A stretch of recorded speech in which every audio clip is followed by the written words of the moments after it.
simulating Jaden Daniels' entire career. We're going to simulate season by season, going all the way up until he retires. As far as career off, he is a 73 overall, and he has a pretty good surrounding cast, including an 89 overall Terry McLaurin. But let's go ahead and sim his rookie year and see what happened. And in his first season, they ended up going 3-14. Oh my god, that is absolutely terrible. I don't know if this was Jaden Daniels' fault or not, but we have to look at these stats. He even threw for 3,000 yards, thrown for 2,907, with 17 touchdowns and 24 interceptions. Hopefully this was just a one-time thing though, because I don't want this whole entire video just to be a bad season. We'll just have to find out, so let's go ahead and send the second season now. We do have some challenges for Daniels to complete during his career. Those are make it to 3 Pro Bowls, win a league MVP, 5 seasons of 4,000 yards or more, 10 playoff games, and of course win a Super Bowl. And the Commanders ended up going 6-11, so still not great, but it is some improvement. Sam Howell starting over Jaden Daniels. Literally cut Sam Howell from the team. I even recorded it, like, watch this clip. I literally cut Sam Howell from the team. Well, I guess let's try to release him again. Let's just pretend this year didn't happen, and let's go on to year 3. Once again, they didn't increase anything around him on the offense. For Daniels' third season, they ended up going 9-8 in the playoffs. It's a big change from being a backup quarterback in 1 year to leading your team to the playoffs in the next. Daniels had 3,769 yards, almost to 4,000, but I'll take it. 27 touchdowns and 15 interceptions. We got to get that number a little bit lower. This is his very first playoff game. We have to hop in and see what happened. At halftime, we are down, but only by 7 points, 14-7. Score first in the second half with a field goal, 14-10. We score again, up by 3, 17-14, but the Buccaneers score right back. 28 seconds left in the game. We're only down by 4 points. On the 29-yard line, Daniels drops back.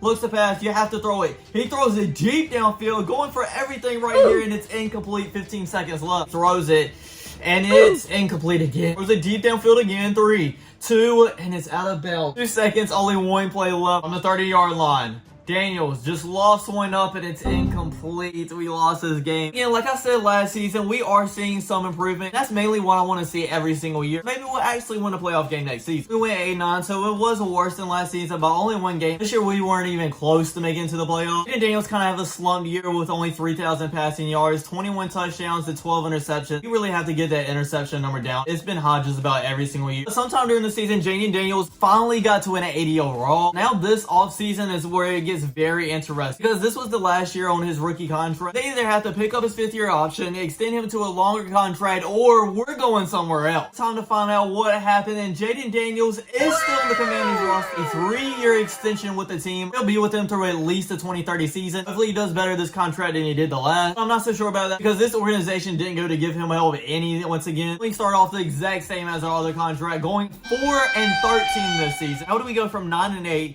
to 8-9 to 4-13? Jaden Daniels did almost have 4,000 yards though this season. Again, we had 12 touchdowns. You gotta cut that out, Jaden Daniels, because that's probably why we're losing all these games. Usually in these videos, it's either one move that the player makes or the organization makes that just turns their career around. I'm interested to see when that's gonna come. As soon as I said that, something happened. The Commanders did sign Amon-Ra St. Brown, a 99 overall receiver, but they got another quarterback as well, so we are a second string again. The one time they decided to help us out, they ended up replacing us with B. Snyder. What kind of even name is that? Still had a bad season, going 5-12. How your quarterback playing with Amon-Ra St. Brown and Terry McLaurin and going 5-12? We would have obviously done better than that. You get some playing time, going 6 for 7 and having 50 yards. This next season coming up is the last year on this contract, so hopefully we'll go somewhere else and actually be a starter again. Next season they went 7-10, so it was a little bit better, but they still missed the playoffs. Terry McLaurin isn't on the team anymore. I guess that's why they signed Amon-Ra St. Brown, because he was a free agent soon. Speaking of being a free agent, now we are a free agent quarterback. Please, God, Daniels, go somewhere else. Don't just re-sign with the Commanders and just be okay with being a backup. Go ahead and tell you guys he is not on the Commanders anymore, but he is on the, drum roll please, the Arizona Cardinals, an 83 overall, and he's a starter as well. I'm not gonna lie, their roster is actually pretty stacked. He has a really good offensive line, all 80 overalls except for our center. Going to AJ Brown at 89 overall. Some guy they already drafted, but he's an 83 overall as well. And a 92 overall running back as well. I'm actually very interested to see what Daniels does this season. He ended up taking the team to a 4-13 record. You have to be kidding me, bro. This is your perfect time to reset and actually take a team a decently far. Wait, hold up. He had over 4,000 yards, which was his first of the season. 30 touchdowns to 7 interceptions. It actually wasn't his fault at all. The game wasn't even that great. I mean, he almost had more rushing yards than our top running back. I did forget to check how many years this new contract was. It is a 2-year contract. Ended up going 8-9 169, which isn't too terribly bad, I don't guess, but again, they didn't make it in the playoffs. Again, he was so close to 4,000 yards, 25 touchdowns to 11 interceptions. Rushing game didn't help him at all, because our top running back only had 140 yards more than he did. Now it's time to send to the next season where we'll once again be a free agent. If Jayden Daniels gets another starting job, he has to ball out, because that might be the last one he gets if he doesn't. Just go ahead and tell you guys, he's actually not on the Cardinals this time. Currently is, drumroll please, an NFL free agent, so that means nobody wants him. He's a 77 overall. Kept on being a free agent until the 2035 offseason, where he decided to retire after a 12-year career. Well, actually more like a 9-year career, because he was a free agent during 3 of them, and out of those 9 years, he was a backup quarterback for 3 of them. He made it to the playoffs once and didn't even win a single playoff game. Now, this video did not go anywhere I thought it was going to go. I think it's fair to say that Jayden Daniels was a bust, at least for this video. Thanks for watching, everybody. I hope you enjoyed. Don't forget to like, comment, and subscribe, and I'll check you guys out next time. Peace.